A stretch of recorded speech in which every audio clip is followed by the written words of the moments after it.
Apa sih rasanya kalau misalkan kita itu punya kekayaan sampai 1 triliun dolar? Gue yakin 99,999% nggak paham apa itu 1 triliun dolar. Jadi contoh ya, kita pengeluaran pada umumnya sehari berapa sih? Mungkin 100 ribu.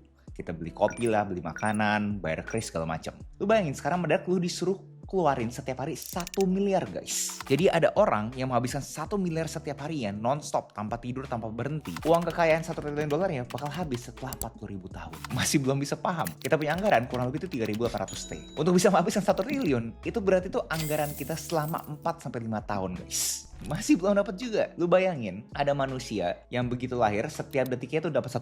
Jadi dia nafas aja per detik itu dapat $1, guys. Untuk dia bisa mendapatkan 1 triliun dolar punya kekayaan, dia itu harus hidup tuh kurang lebih itu 30 ribu sebelum Masehi.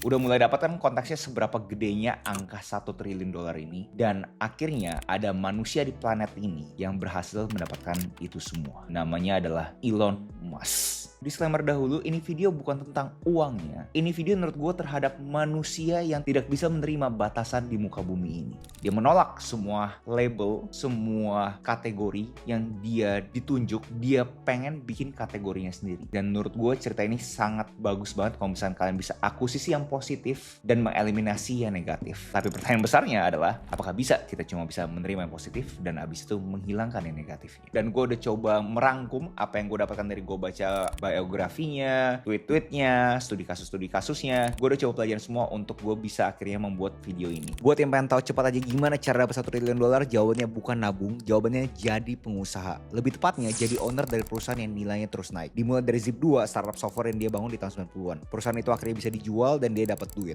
Abis itu dia bikin lagi namanya X.com yang akhirnya jadi bagian dari PayPal. Lalu abis itu PayPal dijual ke eBay. Orang normal mungkin pensiun kalau misalnya dapat duitnya sekian. Tapi Elon malah all in lagi. Dia masuk ke Tesla lah, bangun SpaceX, dia beli Twitter, dan akhirnya Tesla bikin dia jadi orang terkaya di dunia. Tapi SpaceX yang akhirnya dorong dia jadi triliuner. Ketika SpaceX tersebut IPO, Initial Public Offering, jadi perusahaan terbuka. Dan belum selesai, dia masih mau bikin data center di angkasa, mau bikin chip di otak manusia, mau bikin tol underground. Jadi pelajarannya bukan cara cepat kaya, adalah kerja keras. Bahkan bukan jualan kelas. Tapi kalau lu mau kekayaan ekstrim, lu harus punya extreme ownership. Sosok Elon Musk ini memang sangat susah untuk dimengerti, karena kalau misalnya kita bandingkan dengan orang-orang kaya pada umumnya, literally orang kaya guys ya, bilioner pada umumnya, dia kontras sendiri kan ya. Yang orang-orang selalu bilang gila ini OKB banget ya, karena ngemengnya ngasal-asalan, dia kagak peduli orang ngomong apa, dia kalau misalnya ngomong ya ngomong aja gitu kan ya, bener asal-asalan. I mean, my mind is a storm. I don't think most people would want to be me. They may think they would want to be me, but they don't know.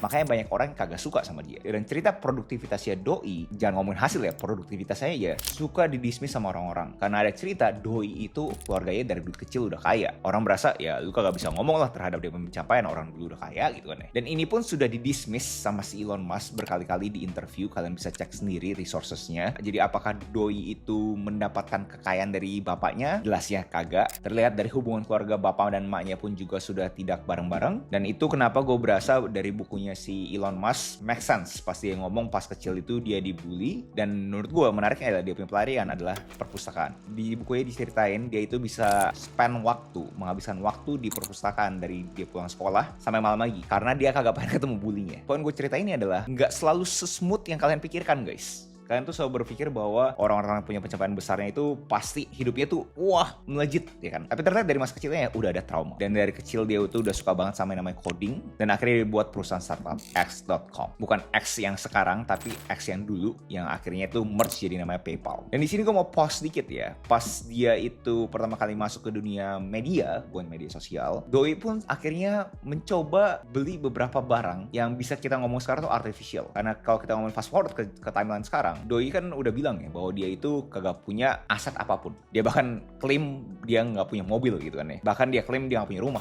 In fact, I don't even own a home right now.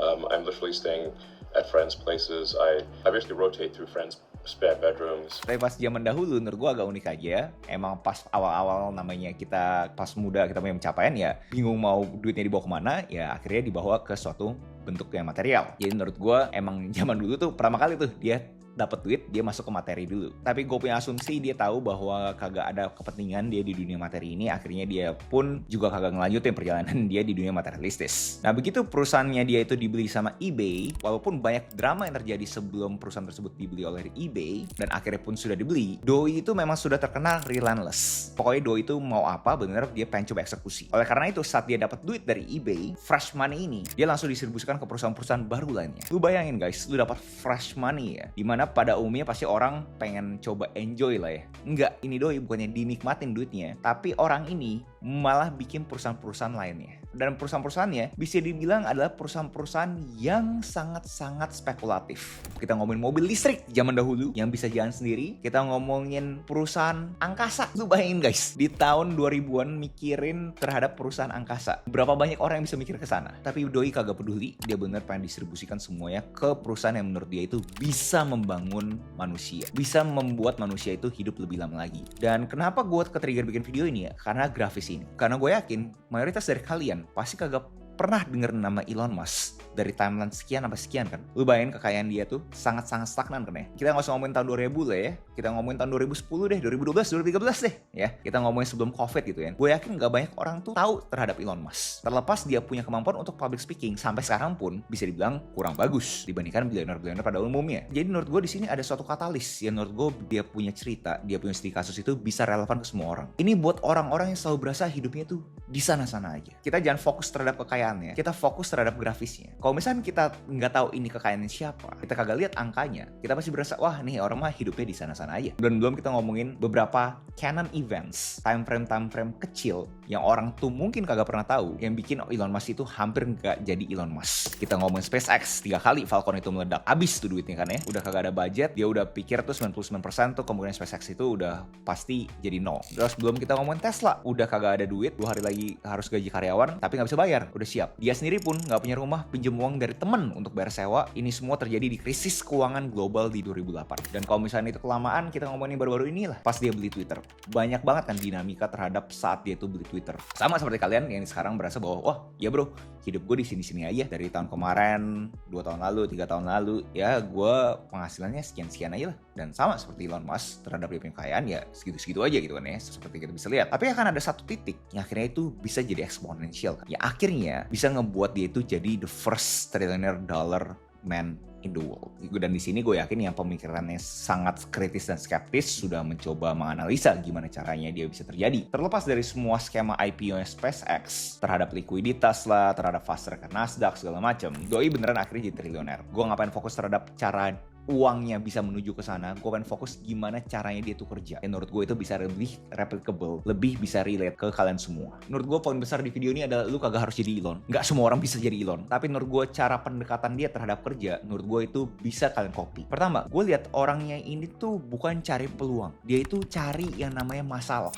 Gue tahu terkesan goblok ya buat kalian ya, bro. Di mana-mana kita cari peluang dong ya, opportunity ya. Masa lu suruh gue cari problem? Nah di sini lu harus fokus gimana caranya lu bisa kejar masalah, lu cari masalah yang mempunyai potensi komersialnya luar biasa. Elon pernah bilang, dia tuh gak pernah mulai Tesla karena dia pikir itu kesempatan bisnis yang luar biasa. Dia klaim dia mulainya itu karena tanpa ada Tesla, akselerasi ke sustainable energy akan terlambat. Dan sama halnya dengan bisnis yang barusan bikin dia itu jadi triliuner, SpaceX. Dia klaim bukan masalah bisnis roket, dia berpikir gimana caranya bisa kita bikin yang namanya science fiction, film-film science fiction. Itu fictionnya hilang, jadi beneran bisa science. Kita tuh beneran jadi multiplanetary species. Jadi fokus ke masalahnya, fokus problem solving. Jadi menurut gue yang bisa bikin kita semua relate di sini adalah lu pada yang lagi pusing segala macem, cari masalah, kejar masalah. Jangan berpikir bahwa, aduh peluangnya apa ya? Enggak. Pastiin dulu ada masalah yang lu bisa kejar, lu bisa cari, dan abis itu fokus untuk selesai masalah tersebut. Yang kedua adalah all in or nothing. Ini kalau di ngomongin cerita Elon Musk akan sangat-sangat ekstrim karena dia beneran duitnya itu didistribusikan ke semua perusahaan barunya pas dia itu dapat liquidity event. Tapi kalau misalnya kita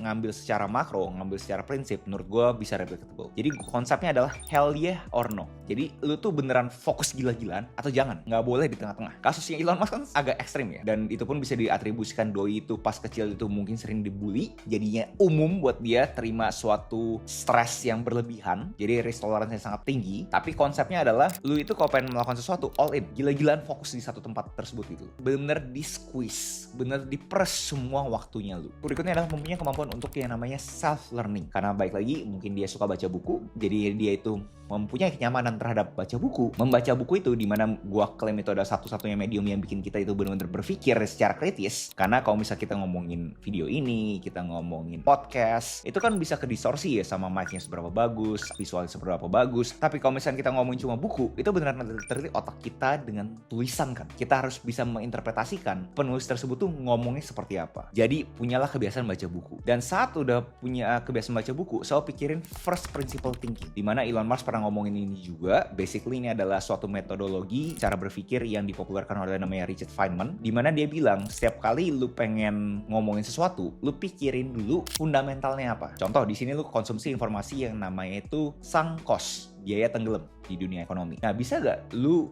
breakdownin itu ke hal-hal paling sederhana dan abis itu ngobrol ke anak umur 5? Kalau misalnya bisa, congrats, berarti lu udah melakukan namanya first principle thinking. Kenapa first principle thinking ini dibilang senjata yang sangat ampuh banget? Karena berarti lu udah ngerti fundamentalnya. Jadi begitu lu udah ada base-nya, mau ada pertanyaan apapun, as long lu ada base-nya, lu bisa kontekskan jawabannya lu dengan fundamentalnya. Jadi lu kalau bakal takut sama pertanyaan-pertanyaan yang aneh. Karena lu bayangin ya, Elon Musk kagak punya background space sama sekali. Dia punya pertanyaan simple gitu kan. Kenapa untuk ngeluncurin space ke angkasa mahal banget deh? Terkesan kayak pertanyaan goblok kan. Tapi pertanyaan-pertanyaan goblok ini yang bikin dia itu mikir secara detail. Fundamentalnya apa sih? Berapa banyak sih yang benar-benar harus kita keluarkan untuk bikin roket itu meluncur ke angkasa? Dan begitu udah dapat angkanya, dia baru bisa melakukan namanya efisiensi. Dan ini pun sama kayak di Twitter ya, dimana dia berpikir kayak sekian banyak orang di perusahaan gua, sebenarnya yang benar-benar dibutuhkan berapa sih? Dan gua tahu nggak semua orang nonton ini punya bisnis, tapi menurut gua sangat relatable ke hal-hal yang kalian bisa lakukan setiap harinya. Untuk kalian melakukan suatu output, kira-kira butuh ngapain aja sih? Apakah beneran butuh A, B, C, D, F, G, H, I, J, K, L? Atau jangan-jangan cuma butuh A? Dan Elon Musk kan perusahaannya banyak yang ampun-ampun nih. Lu bayangin ada sekian banyak perusahaan, dia itu ngatur jadwalnya gimana? Jujur, ya kan, lu pasti juga ya nggak kebayang sih bro gimana caranya bisa punya banyak perusahaan dan abis itu terlihat mimpin semuanya. Di sini keterampilan yang lu harus bisa akuisisi adalah namanya context switching. Dimana lu lagi ngomongin Tesla, mendadak lu bisa ngomongin SpaceX. Jadi ngomongin SpaceX, mendadak ada ngomongin Neuralink. Jadi lu punya otak tuh udah biasa untuk context switching. Kebanyakan orang multitaskingnya udah suatu negatif kan. Dia kategorikan itu suatu yang aduh nggak bisa fokus gitu. Tapi kalau misalnya doi beda, 5 menit bener fokus ke satu tempat, abis itu ada pertanyaan baru di tempat lain, dia fokus lagi ke tempat lainnya gitu. Jadi bener-bener mempunyai time management yang luar biasa. Dan di sini kata kuncinya time management. Untuk bisa melakukan manajemen waktu, bener-bener harus ada waktunya guys. Kebanyakan orang selalu berpikir oh ya udah waktunya entaran aja lah, lama-lamain aja gitu kan ya. Nggak bisa. Lu setiap kali lu punya to-do list, lu harus punya waktunya. Berapa lama itu harus selesai. Dan buat kalian yang berasa, aduh bro, nggak mungkin lah bro lah si Elon Musk bisa manajemen waktu sebegitu bagusnya. Buat kalian yang nggak tahu aja, dia klaim sampai sekarang dia itu kagak punya sekretaris. Dia adalah satu-satunya orang yang tahu apa yang harus dia kerjakan di saat itu juga. Makanya dia nggak butuh orang untuk manage waktunya. Dan kalau misalnya nggak percaya itu juga, lu coba cek deh beberapa interview terhadap orang-orang yang pernah kerja sama Elon Musk. Dimana dia ada rules, kalau misalnya lu kagak bisa kontribusi di meeting tersebut, lu boleh keluar. Menurut gua agak ekstrim ya, apalagi di budaya timur ya. Di budaya timur kan sangat menghargai etika ya. Tapi doi simpel ya pemikirannya. Kalau misalnya lu nggak bisa kontribusi di meeting tersebut, kenapa lu harus ada di meeting tersebut? Yang lain tuh juga ngelebar ke poin gua berikutnya, dimana dia berasa pakai rasional aja. Kadang-kadang tuh chain of comments itu tuh bisa di remove. Karena kalau misalkan kita harus selalu nunggu instruksi, bisa-bisa kita kelewatan momen yang penting. Doi berasa ya karena gue udah percaya sama lu emang di sini ada high performer, ya lu lakuin aja apa yang menurut lu rasional gitu. Di sini gue berasa agak unik adalah kita ngomongin doi di dunia public speaking terkesan kurang bagus sih. Tapi gue rasa dia tuh punya suatu talenta. Dia itu bisa berinteraksi sosial dengan dia punya talent dengan bagus. Sekian banyak orang yang pernah berinteraksi sama dia. Dia jadi tahu kan mana yang bener bullshit, mana yang beneran bisa kerja gitu. Itu menurut gue juga bisa kita coba tiru tuh. Semakin banyak kita berinteraksi lewat interview lah segala macam, jangan berpikir lu tuh harus bisa memakai jargon, harus kata-katanya bagus, harus nggak enggak. Lu nggak boleh kedistorsi dengan kata-kata bagus. Lu harus tahu siapa yang bisa mengkomunikasikannya dengan efektif. Bisa ngomong bagus itu complementary. Fundamentalnya adalah itu orang tuh punya kompetensi atau kagak. Dan sama juga sekarang ke kalian gitu. Jangan-jangan kalian itu cuma bisa ngemeng doang tapi kagak punya kompetensi. Berikutnya adalah dia itu sangat pro engineer. Dia bilang tuh 90%-an waktunya dia itu pasti lari ke produk. 10% tuh ke media, duit segala macam, 90% tuh ke produk. Karena dia berasa kalau misalnya produknya itu bener-bener tepat, itu bakal ngelakuin semuanya. Kita ngomongin marketing juga embedded ke dia punya produk. Dan itu pun terefleksikan ya ke beberapa dia punya tweet ya, dimana dia berasa bahwa sayang banget kalau misalkan banyak orang-orang pintar di dunia ini malah larinya ke dunia finance. Padahal dibandingkan mereka engineer finance, engineer duit, mendingan engineer produk gitu loh. Jadi menurut gue obsesi dia terhadap produk sih menurut gue luar biasa. Dan kata kuncinya adalah obsesi. Lu harus mempunyai obsesi untuk bikin produk lu tuh lebih bagus lagi. Setiap harinya, setiap menitnya, setiap detiknya. Dan berikut yang paling penting adalah mission over wealth. Terlepas dari dia punya kekayaan on paper, dia itu selalu fokus ke misi dulu. Misinya apa? Baik lagi ke big problems kan ya. Kalau misalkan lu punya misi, pastiin uang itu adalah akibatnya, bukan sebabnya. Lu fokus ke produknya, dan misi tersebut akhirnya bisa jadi sesuatu yang memberikan nilai tambah ke masyarakat, lu bakal dapat uangnya juga. Dan itu pun gue terhadap grafis yang gue share. Kebanyakan nonton video ini, gue yakin juga ada banyak yang bisa relate bahwa aduh hidup gue di sana-sana aja. Fokus ke misi kalian terus guys. Video ini nggak mungkin terjadi saat Elon Musk itu di 2012-2013. Video ini bisa terjadi saat misinya dia, produknya dia akhirnya bisa solve big problems. Saat dia bisa solve big problems akhirnya exponential. Jadi buat kalian di sini yang bener-bener kayak takut hidup di sana-sana aja, it's okay guys. Akan ada satu titik kalau misalnya lu bisa mengimplementasikan semua prinsip yang gue share di video ini, akan ada satu titik yang bisa bikin lu exponential juga. Dan gimana cara konkretnya bro untuk bisa gue mengimplementasikan ini? Dia itu famous, dia itu terkenal dengan gaya manajemen dimana setiap minggunya dia tinggal nanya ke semua orang yang kerja sama dia nanya, what did you get done this week? Jadi setiap minggu lu simpelnya nanya, lu ngelakuin apa sih minggu ini? Kalau misalkan lu berasa monoton itu aja, ya berarti itu kenapa hidup lu stagnan. So gue harap video ini benar-benar bisa memberikan lu nilai tambah, lu bisa mengimplementasikan apa yang lu pengen coba implementasiin. Gue yakin gak ada kata-kata yang namanya telat, gak ada yang namanya stuck. Ini semua ada proses guys. Baik lagi, terlepas dari dia punya dinamika terhadap dunia politiknya dia, belum kita ngomongin terhadap kekayaan dia 1 triliun ini, bagaimana cara dia mendapatkannya lewat IPO. Terlepas dari itu semua lah, belum kita ngomongin gaya komunikasi dia yang belak-belakan, ceplas-ceplos, kayak gak ada etika. Belum kita ngomongin keluarganya, yang bisa dibilangin apakah dia ngelakuin ini semua sebenarnya dia happy gak sih bro gitu kan, dapat kekayaan kayak gini, worth it gak sih? Itu semua subjektif ya, kecuali kalian kalau misalkan pengen gue deep dive on Elon Musk, kayak bro bikinin dong bro kayak harga yang harus dibayar untuk jadi Elon Musk segala macam, video dokumenter style gitu, kalian bisa tinggal komen aja di bawah sih. Tapi pokoknya terlepas itu semua, menurut gue kita ambil positifnya menurut gue sangat bagus untuk kita bisa coba pelajarin, dan gue harap kalian itu benar bisa mengimplementasikan ke kalian punya keseharian. So itu aja video gue hari ini. Next video saya apa menurut kalian menarik untuk gue bawakan, dan komen aja di bawah. Jangan lupa like, comment, subscribe, nyalain notifnya, share teman kalian. I'll see you next video. Salam kreatif.